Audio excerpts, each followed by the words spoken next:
अमरावती जिले में जिला प्रशासन ने 4 फरवरी तक स्कूल ऑनलाइन ही शुरू रखने का आदेश दिया है। कोरोना संक्रमण की स्थिति को देखते हुए अगले सप्ताह में स्कूल शुरू करने पर निर्णय लिया जाएगा। हालांकि जिले में जंगल सफारी को सशर्त अनुमति दे दी गई है। राज्य में कोरोना संक्रमण की रफ्तार थोड़ी कम होने पर सरकार ने प्रतिबंध में शिथिलता दी है, लेकिन जिन जिलों में कोरोना का पॉजिटिविटी रेट अभी भी अधिक है, वहां जिला प्रशासन को परिस्थिति को देखते हुए प्रतिबंध को शिथिल करने का अधिकार दिया गया है। अमरावती जिले में अभी भी हर दिन कोरोना के नए मरीजों की संख्या अधिक है। ऐसे में जिले में फिलहाल स्कूल नहीं खोला गया है। जिले में 4 फरवरी तक सभी स्कूल ऑनलाइन ही रहने वाले हैं, जिसके बाद स्थिति को देखते हुए स्कूल खोलने पर निर्णय लिया जाएगा। हालांकि मेलघाट व्याघ्र प्रकल्प और जंगल सफारी में पर्यटन की अनुमति दे दी गई है। कोविडमुळे घालण्यात आलेली जी बंधनं होती यामध्ये काही सूट आजपासून दिलेली आहे।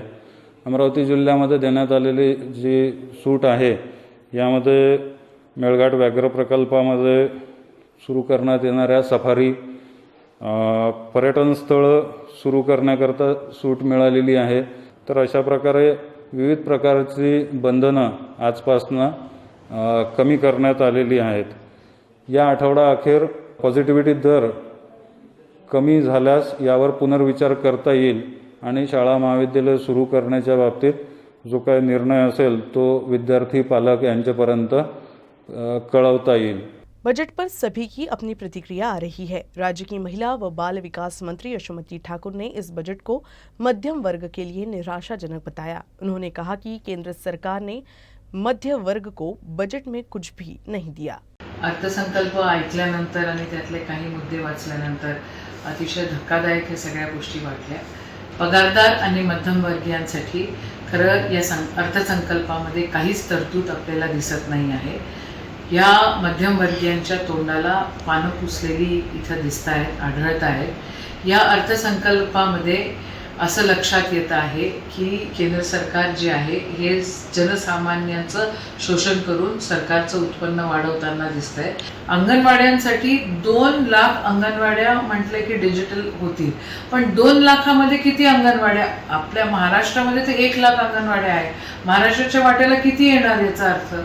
तसं बघितलं गेलं, मुळात त्याच्यात गेलं तर ह्या अर्थसंकल्प शोषित वर्गाला, हा अर्थसंकल्प कोविड काळामध्ये ज्यांचे हाल झाले, जे संकटात सापडले, त्यांच्यासाठी या अर्थसंकल्पात काहीच नाही। मध्य रेलवे के मुंबई मंडल अंतर्गत ठाणे से दीवा के बीच नई रेलवे लाइन के कार्य की वजह से 5 फरवरी से 7 फरवरी तक 72 घंटे का मेगा ब्लॉक है, जिस वजह से 10 ट्रेन को रद्द कर दिया गया है, जिसमें अमरावती मुंबई एक्सप्रेस और नागपुर मुंबई सेवाग्राम एक्सप्रेस भी शामिल है।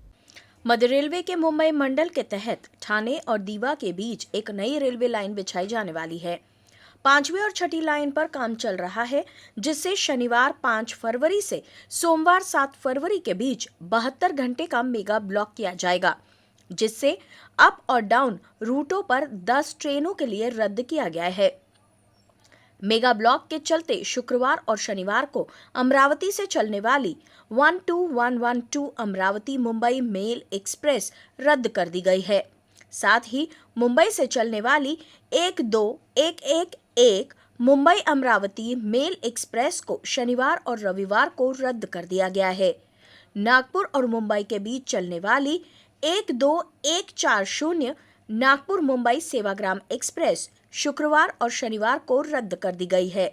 साथ ही 12139 मुंबई नागपुर सेवाग्राम एक्सप्रेस को शनिवार और रविवार को रद्द कर दिया गया है। 2 दिन तक ये ट्रेन नहीं चलने से विदर्भ के यात्रियों को परेशानी होगी। अमरावती जिला परिषद के वाहन मरम्मत का ठेका शहर की एक कंपनी को दिया गया है। हालांकि कंपनी का पिछले साल से 25,000 रुपये से 26,000 रुपये तक बकाया होने के कारण सर्विसिंग के लिए आने वाले जिला परिषद और अन्य विभागों के वाहनों को कंपनी द्वारा वापस भेजा जा रहा है। इससे ये सवाल खड़ा हो रहा है कि अगर वाहन क्षतिग्रस्त होते हैं तो कौन जिम्मेदार होगा। जिला परिवहन वाहन मरम्मत का ठेका शहर की एक कंपनी को दिया गया है। स्वास्थ्य विभाग के वाहनों की मरम्मत पर पिछले 1 साल से करीब 25,000 रुपए से 26,000 रुपए खर्च किए जा चुके हैं और अब कंपनी जिला परिषद के अन्य विभागों के वाहनों को वापस भेज रही है जो सर्विसिंग के लिए आए थे। इसलिए जिला परिषद का ये विभाग बुरी तरह से प्रभावित हो रहा है और अब सवाल ये खड़ा हो रहा है कि इस प्रकार से वाहन के क्षतिग्रस्त होने की स्थिति में कौन जिम्मेदार होगा। इसके अलावा स्वास्थ्य विभाग के पास सबसे ज्यादा वाहन होने के कारण इन वाहनों के रखरखाव का ठेका यहां की एक वाहन मरम्मत कंपनी को दिया गया है। हालांकि पिछले साल स्वास्थ्य विभाग के वाहनों की मरम्मत के बाद उन्हें करीब 25,000 रुपए से 26,000 रुपए तक चुकाने पड़ रहे हैं। इस संबंध में कंपनी ने स्वास्थ्य विभाग से संपर्क किया और भुगतान के लिए अनुवर्ती कार्रवाई की। हालांकि इस बात को नजरअंदाज करते हुए कंपनी ने आखिरकार जिला परिषद के वाहन सर्विसिंग से इनकार कर दिया है। कंपनी निदेशक ने आदेश दिया कि जिला परिषद के किसी भी वाहन की मरम्मत नहीं की जाए। 10,000 किलोमीटर के बाद वाहनों की सर्विसिंग कराना अनिवार्य है। इसी तरह जिला परिषद निर्माण अध्यक्ष सुरेश निमकर का वाहन जब सर्विसिंग के लिए गया तो बिना सर्विसिंग के वापस भेज दिया गया। वहीं जिला परिषद के अन्य वाहन भी 10,000 किलोमीटर की दूरी तक पहुंच चुके हैं, लेकिन अब कंपनी ने सर्विसिंग करने से इनकार कर दिया है। पता चला कि कंपनी ने इस संबंध में सीईओ को पत्र भी दिया है।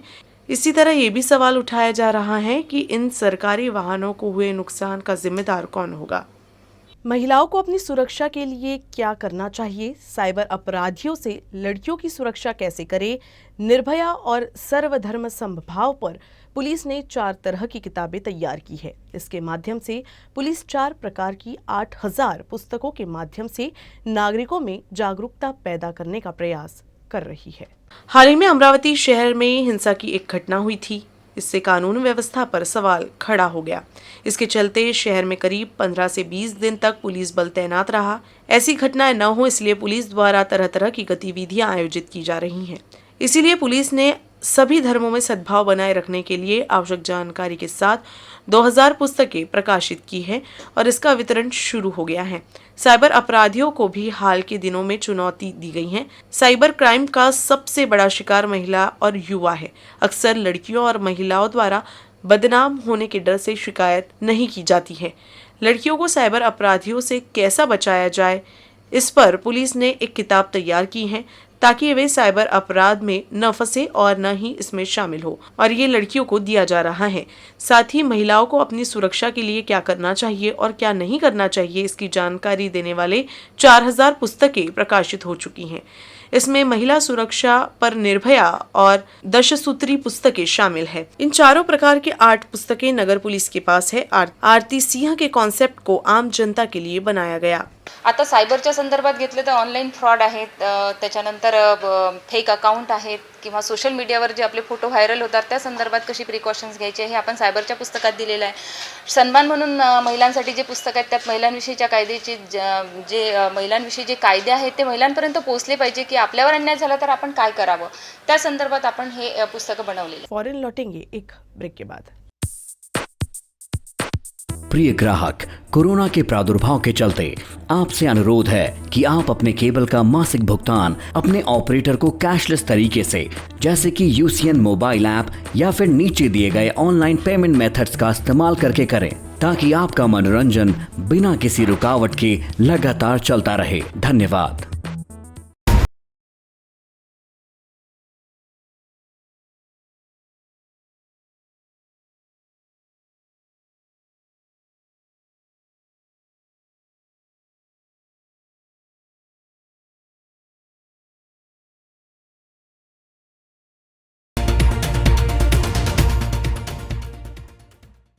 जिन किसानों का कृषि पंपों का बिजली बिल बकाया है, MSEDCL द्वारा ऐसे किसानों का खेतों का बिजली कनेक्शन काटा जा रहा है।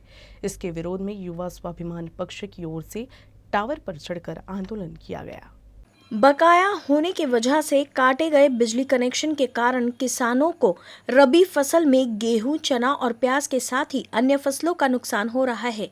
इसीलिए किसानों के बिजली बिल माफ करने के लिए युवा स्वाभिमान पार्टी की ओर से अमरावती जिले के अंजनगांव सूरजी में एक ऊंचे टावर पर चढ़कर MSEDCL और राज्य सरकार के विरोध में आंदोलन शुरू किया गया।